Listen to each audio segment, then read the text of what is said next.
تمہارے دنوں میں سب سے بہترین دن جمعہ کا دن ہے، اس لیے اس دن مجھ پہ کثرت سے درود پڑھا کرو۔ فَإِنَّ صَلَاتَكُمْ مَعْرُوضَةٌ عَلَيَّ، اس لیے کہ تمہارا درود مجھ تک پہنچایا جاتا ہے۔ صحابی نے پوچھا یا رسول اللہ کیف تعرض علیک صلاتنا وقد ارمت، ہمارا درود آپ تک کیسے پہنچایا جائے گا جبکہ آپ جب دنیا سے جائیں گے قبر میں جسم آپ کا ختم ہو جائے گا تو ہمارا درود آپ تک کیسے پہنچے گا؟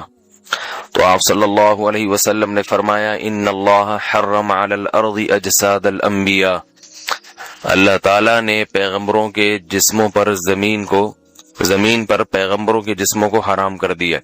زمین کسی پیغمبر کے جسم کو کبھی ختم نہیں کرتی۔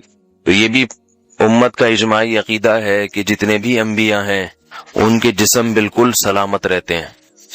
شہداء میں تو یہ بہت زیادہ مشاہدہ ہوتا ہے، بہت سارے شہداء کے جسم سلامت رہتے ہیں۔ تو ایک اور حدیث میں آپ صلی اللہ علیہ وسلم نے فرمایا من صلی علی صلاۃ صلی اللہ بہا عشرہ، جس نے مجھ پر ایک دفعہ درود بھیجا۔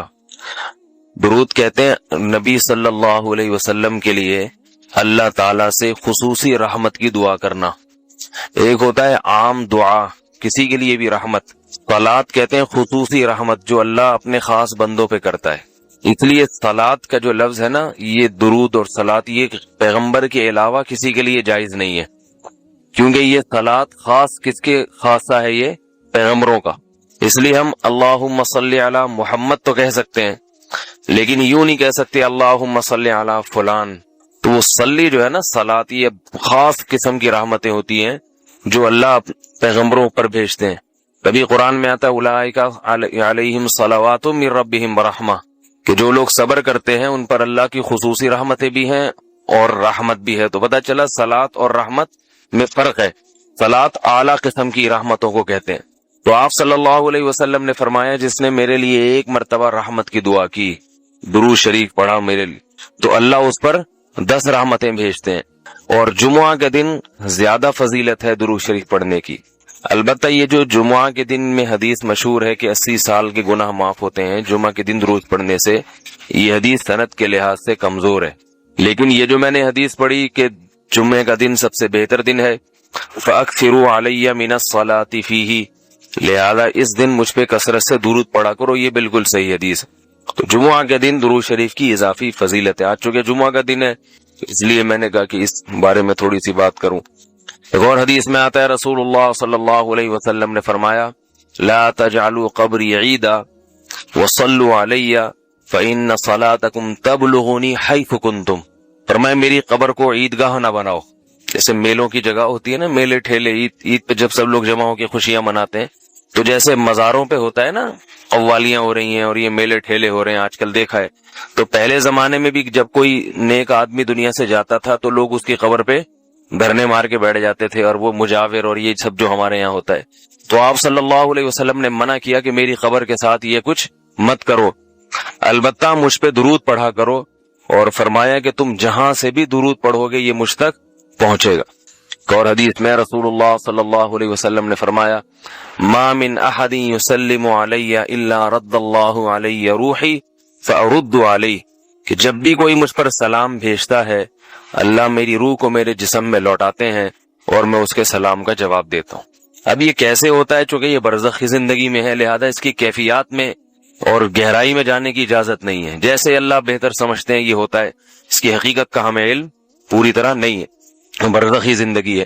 اور حدیث میں آتا ہے رسول اللہ صلی اللہ علیہ وسلم نے فرمایا کہ رغم انف رجل ذکرت عنده فلم يصلی علی، اس شخص کی ناک خاک آلودہ ہو جائے جس کے سامنے میرا نام لیا جائے، میرا تذکرہ ہو اور وہ مجھ پہ درود نہ پڑے۔ ایک اور حدیث میں آپ صلی اللہ علیہ وسلم نے فرمایا البخیل من ذکرت عنده فلم يصلی علی، وہ شخص کنجوس ہے، بخیل ہے جس کے سامنے میرا نام آئے اور مجھ پہ درود نہ پڑے۔ یعنی اتنی بڑی شخصیت اور اتنے بڑے محسن اعظم کا تذکرہ آ رہا ہے اور اس کی زبان سے دعا بھی نہیں نکلتی، تو اس سے بڑا کنجوس دنیا میں کون ہو سکتا ہے۔ ایک اور حدیث میں آپ صلی اللہ علیہ وسلم نے ایک شخص کو دعا مانگتے ہوئے دیکھا جس نے درود شریف پڑھے بغیر دعا شروع کر دی، تو آپ صلی اللہ علیہ وسلم نے فرمایا اس نے دعا میں جلدی کی ہے۔ پھر فرمایا تم میں سے جب کسی شخص کو دعا مانگنی ہو پہلے اللہ کی حمد و ثنا پڑھے، پھر مجھ پر درود بھیجے۔ قرآن مجید میں بھی اللہ نے حکم دیا ان اللہ و ملائکتہ یصلون علی النبی، کہ اللہ اور اس کے فرشتے، اللہ بھی رحمت بھیجتے ہیں اور فرشتے بھی رحمت کی دعا کرتے ہیں۔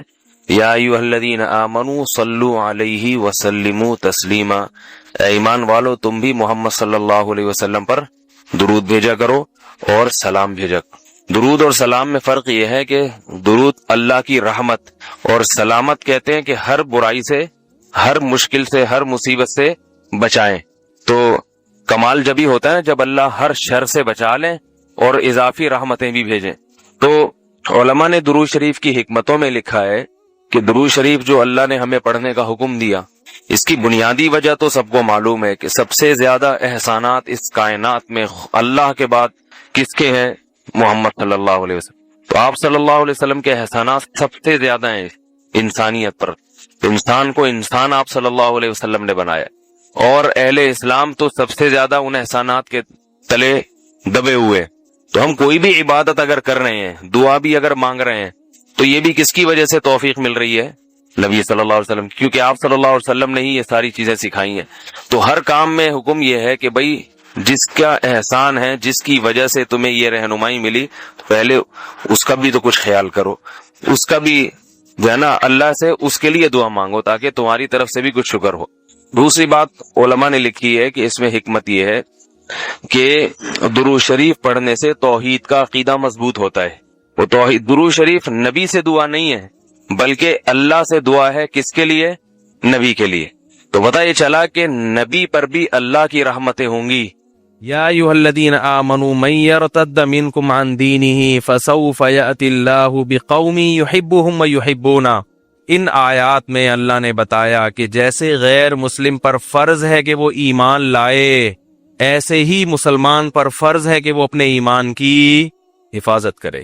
اس لیے اللہ نے فرمایا یا ایھا الذین آمنوا، اے ایمان والو، من یرتد منکم عن دینہ، تم میں جو بھی اپنے دین سے ریورس ہوگا، جو بھی اپنے دین سے پیچھے ہٹے گا۔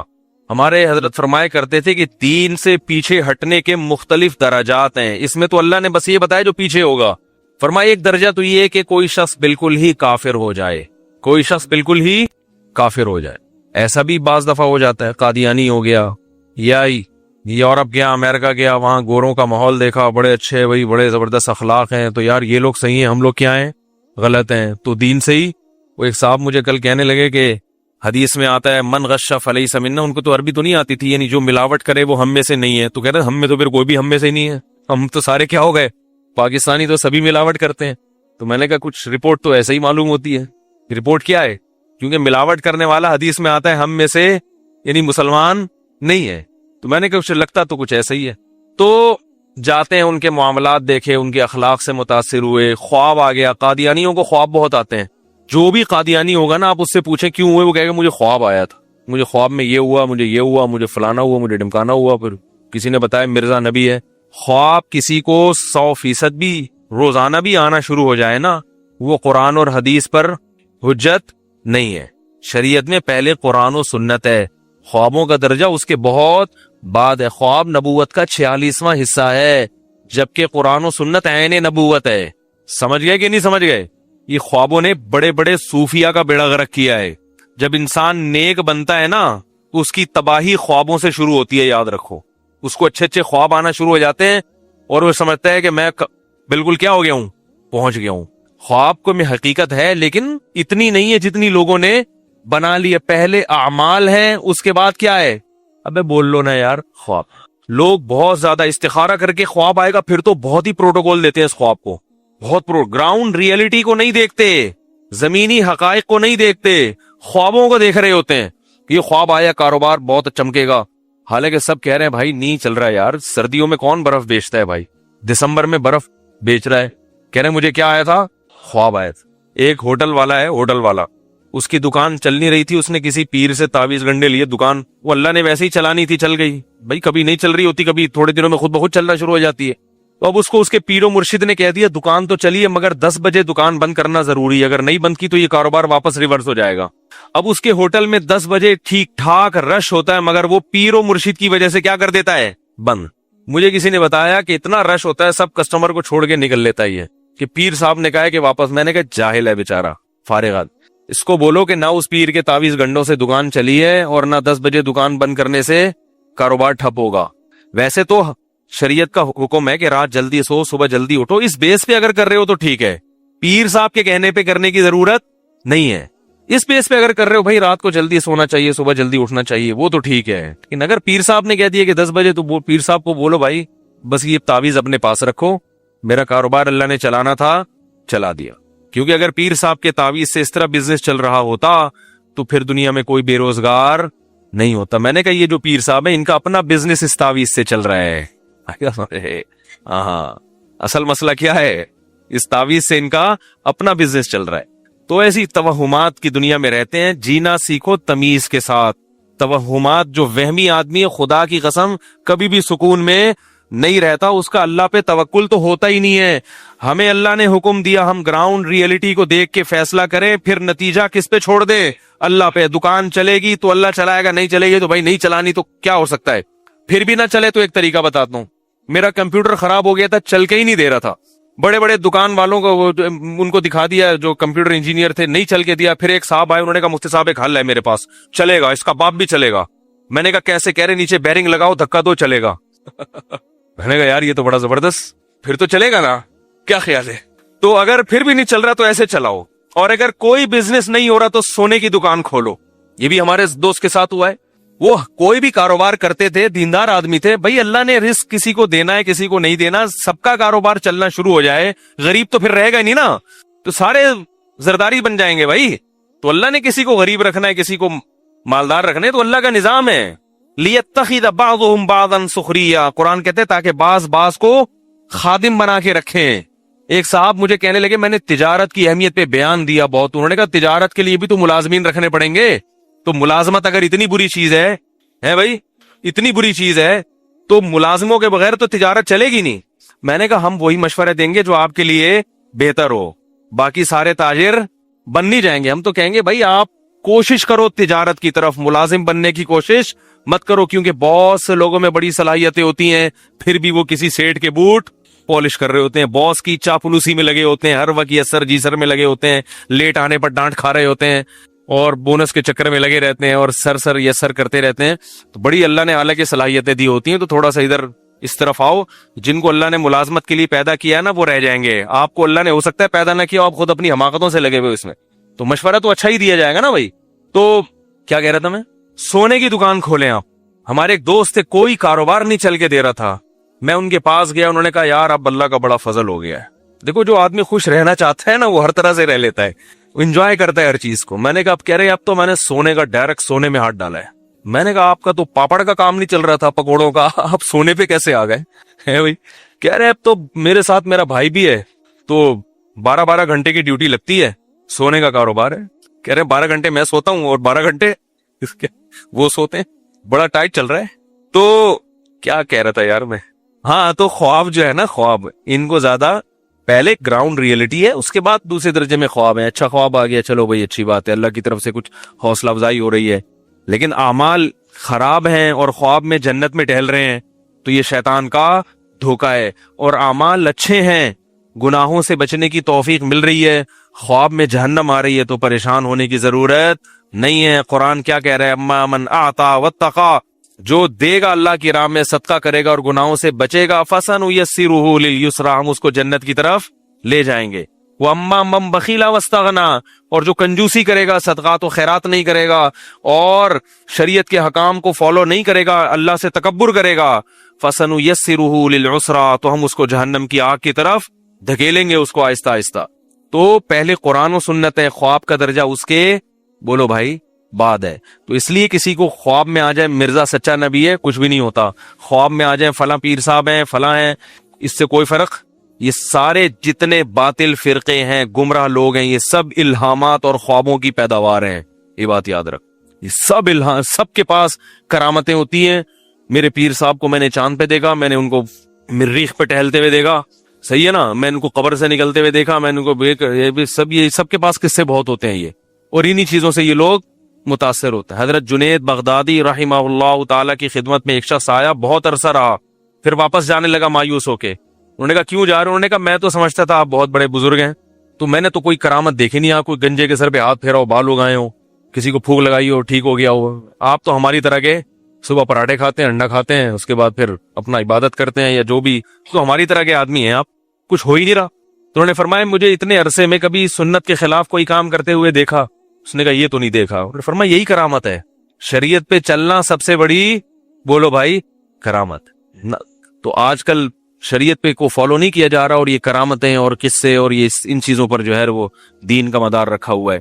تو میں یہ عرض کر رہا تھا میرے بھائی, اللہ تعالیٰ نے جیسے غیر مسلم کو حکم دیا کہ وہ اسلام قبول کرے, کیونکہ اللہ نے اپنی قدرت کے اور اپنی اسلام کے برحق ہونے کے دلائل دنیا میں بہت زیادہ اللہ نے رکھ دی ہیں دنیا میں دلائل, ایسے ہی اللہ نے اہل اسلام کو حکم دیا کہ وہ موت تک دین پر قائم رہیں. کیونکہ جیسے کافر کے لیے اسلام لانا مشکل ہے, ایسے ہی مسلمان کے لیے اسلام پر قائم رہنا بھی مشکل ہے. ہاں, کافر کے لیے اسلام لانا زیادہ مشکل ہے کیونکہ اس کو تو پورے ماحول سے بغاوت کرنی پڑتی ہے. مسلمان کے لیے دین پر قائم رہنا اتنا مشکل نہیں ہے, لیکن بہرحال مشکل ہے ضرور, اس لیے اللہ نے حکم دیا.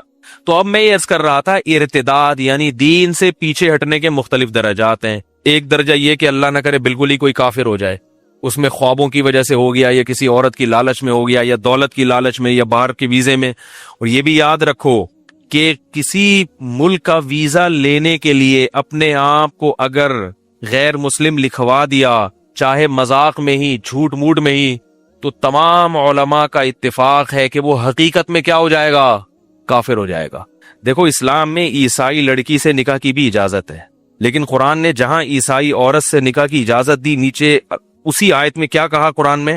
وَمَن يَكْفُرْ بِالْإِيمَانِ فَقَدْ حَبِطَ عَمَلُهُ, جو اپنا ایمان بیچ ڈالے گا اس کے اعمال میں برباد کر دوں گا, اور آخرت میں اس کا کوئی حصہ نہیں ہوگا. اللہ نے بتا دیا کہ تمہیں عیسائی عورت سے نکاح کی اجازت دی جا رہی ہے, ایمان بیچنے کی اجازت, بولو بھائی, نہیں دی جا رہی. اس کو بتا دو پہلے میں مسلمان ہوں, میں مسلمان ہی رہوں گا, آپ کے ساتھ چرچ, بولو نا یار, نہیں ہے. اور یہ بھی اجماع ہے اس پر کہ بچے بھی کیا ہوں گے؟ مسلمان ہوں گے. بچے بھی چرچ نہیں جائیں گے, مسجد جائیں گے, چلا لگائیں گے, سروزہ لگائیں گے. آپ وہ کیا ہے ان کے, وہ جو مشہور پاپ ہے, نام ہی نہیں آتا یار ان وقت پہ ذہن میں, جو ان کا وہاں بیٹھتے ہیں نا اٹلی میں, جو بھی ان کے بہرحال جو بھی پوپ ہیں, آپ پوپ کے بیان سنو گے, ہم مولانا طارق جمیل کے بیان سنیں گے. بیگم کو یہ پہلے بولو بھائی, یورپ سے کالز آتی ہیں میرے پاس, وہ عیسائی کرسچن گوری ہے, وہ مسلمان نہیں ہونا چاہتی لیکن وہ شادی کرنا چاہتی ہے. میں کہتا ہوں اگر وہ واقعی کرسچن ہے, ایتھیس نہ ہو, کرسچن ہے تو نکاح اس شرط پہ کرو, اس کے ریٹرن لکھواؤ کہ بچے کیا ہوں گے؟ مسلمان. بچوں کو چرچ جانے کی اجازت نہیں ہو, اور میں بھی کبھی تمہارے ساتھ چرچ نہیں جاؤں گا. میں کہاں جاؤں گا؟ مسجد جاؤں. بعض غیر مسلم یہ کہتے ہیں کہ جب ہم تمہارے ساتھ مسجد جانے کے لیے تیار ہیں تو تم ہمارے ساتھ مندر جانے کے لیے تیار کیوں نہیں ہو؟ یعنی ہم تو اتنے لبرل ہیں, اتنے براڈ مائنڈیڈ ہیں, کیا خیال ہے بھائی؟ ہم تو تمہاری مذہبی رسومات میں شرکت بھی کر لیتے ہیں, تو تم کیوں نہیں کرتے؟ تم بھی آ جاؤ کبھی ہمارے ساتھ, بھگوان کے سامنے تھوڑا سا کچھ کر لو تاکہ ہم بھی خوش. کیونکہ غیر مسلم بھی بعض نماز پڑھتے ہیں.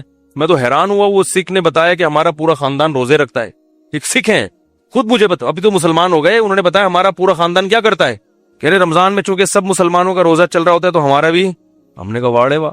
اور کچھ غیر مسلم مسجد میں آگے نماز بھی پڑھ لیتے ہیں کہ چلو بھائی یہ بھی ٹرائی کر لیتے ہیں, کیا جا رہا ہے ٹرائی کرنے میں. تو ایک ہندو مسلمان ہوا نا, اس سے پوچھا کہ آپ کیوں مسلمان ہوئے. اس نے کہا میں نے سوچا کہ جب اتنے سارے بھگوان ہیں تو اللہ اور محمد صلی اللہ علیہ وسلم دو اور صحیح. تو ہم نے کہا ایسے اسلام نہیں ہوتا بھائی. تو بہت سے غیر مسلم کہتے ہیں جب ہم اتنے لبرل ہیں کہ بھائی ہم آ جاتے ہیں اور تو تم لوگ کیوں نہیں آتے. تو بھائی آپ کے مذہب نے آپ کو اجازت دی ہے, ہمارے مذہب نے اجازت نہیں. ہمارے مذہب نے دوسرے کی آزادی میں ٹانگ اڑانے کا تو ہمیں حکم نہیں دیا کہ کوئی مندر جا رہا ہے تو گھسیٹو اس کو مسجد کی طرف, یہ تو ہمیں نہیں کہا. کتنا اسلام براڈ مائنڈڈ مذہب ہے. دیکھو عیسائی عورت سے نکاح کی اجازت دی اور اس کو آپ چرچ جانے سے روک نہیں سکتے کیونکہ اس کا مذہب ہے, وہ جائے گی. لیکن آپ یہ کہو گے بھائی ہمارے مذہب میں الاؤ نہیں ہے کہ میں آپ کے ساتھ عبادت کے لیے چرچ جاؤں, الاؤ نہیں. کیونکہ اسلام ایک ممتاز مذہب ہے, اس کی تعلیمات ہیں. اس نے کہا یہ غلط ہے, چرچ میں عیسیٰ ابن مریم کو پکارا جاتا ہے, ہم اللہ کے علاوہ کسی کی پکار کے قائل نہیں ہیں. ایک نظریہ ہے, ایک سوچ ہے.